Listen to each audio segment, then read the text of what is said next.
We have sleepers, breakouts, and busts at the relief pitcher position up next on Fantasy Baseball Today Express.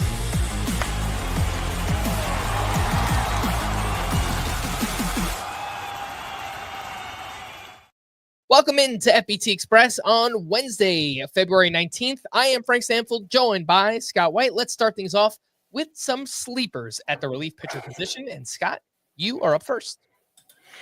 I'm going to go with AJ Puk, who is in the running to be Diamondbacks closer this year. I think Justin Martinez is the presumed front runner. He finished last year in the role, though kind of bumpy at the end of the season, kind of a bumpy ride.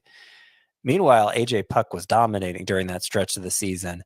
Remember, he struggled early last year as a starter for the Marlins, and that kind of skewed his season line. Not that it's bad, but it kind of overshadows how good Puk was after joining the Diamondbacks bullpen. 30 appearances. He had a 1.32 ERA, 0.73 whip, 14.2 K per nine, and kind of reading between the lines with Diamondbacks beat writers, but you almost sense that the Diamondbacks front office and coaching staff views Puk as the front runner, even though fantasy baseballers seem to think it's Martinez. Puk's going much later, but particularly in leagues where saves are scarce, I find I'm drafting a lot of him because it could be him that's closing, and he could be a great one.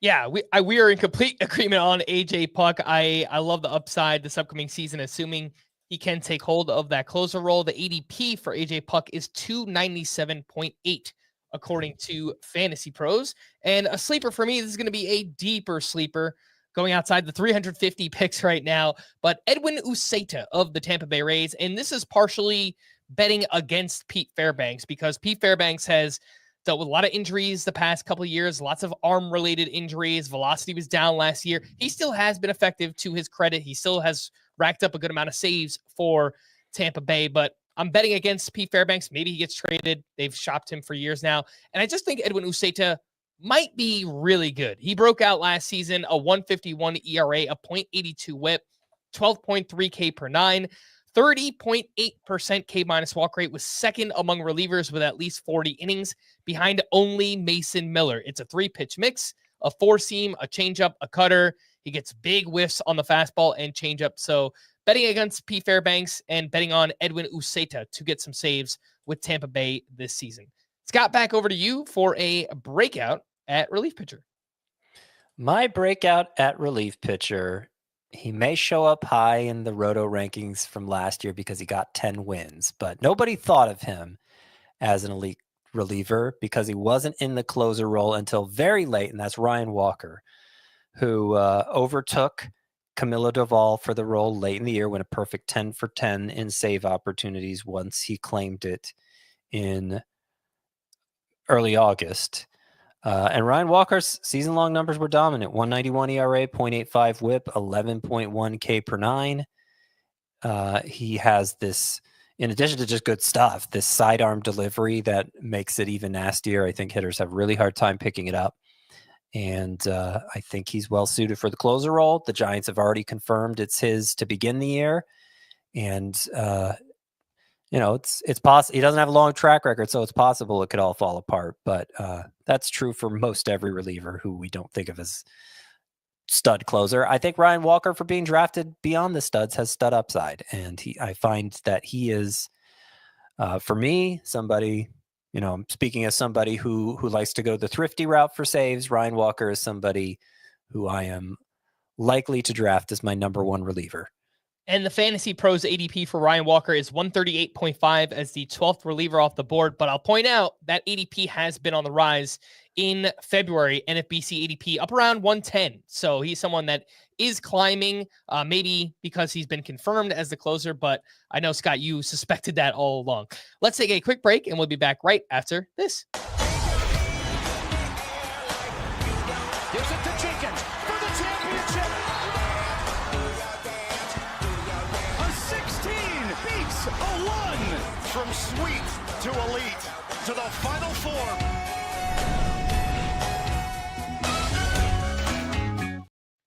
Welcome back in Fantasy Baseball Today Express, and giving out another breakout among relievers. Jeff Hoffman. He's already broken out. He's been one of the best relievers in baseball the past couple of years. Now he has the chance to be a closer. He signed a 3-year, $33 million deal with the Blue Jays this offseason. I mentioned the past 2 years has burst onto the scene, a 2.28 ERA, .94 whip, 12 K per nine, 16% swinging strike rate for Jeff Hoffman. He really has developed into one of the elite relievers in the game.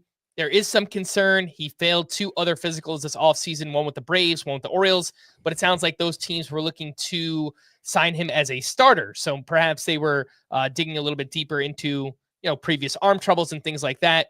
Blue Jays thought it was okay as a reliever, and so he is expected to be their closer. I think we could get a big season here out of Jeff Hoffman. Scott, how about someone you are avoiding, a bust at reliever?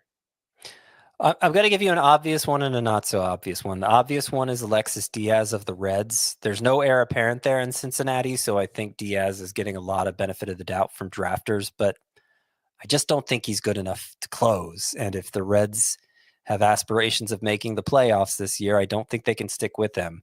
Last year, 5 walks per 9 for Alexis Diaz, and it's always been a high walk rate. It's always been close to 5 per 9. His K per 9 dropped below 9. He had 8.8 K per 9 last year. So between the high walk rate, the low strikeout rate for a closer, I just don't think Alexis Diaz is going to cut it in this role. And if not for the first half of 2023, it was really just the first half where he looked like a stud.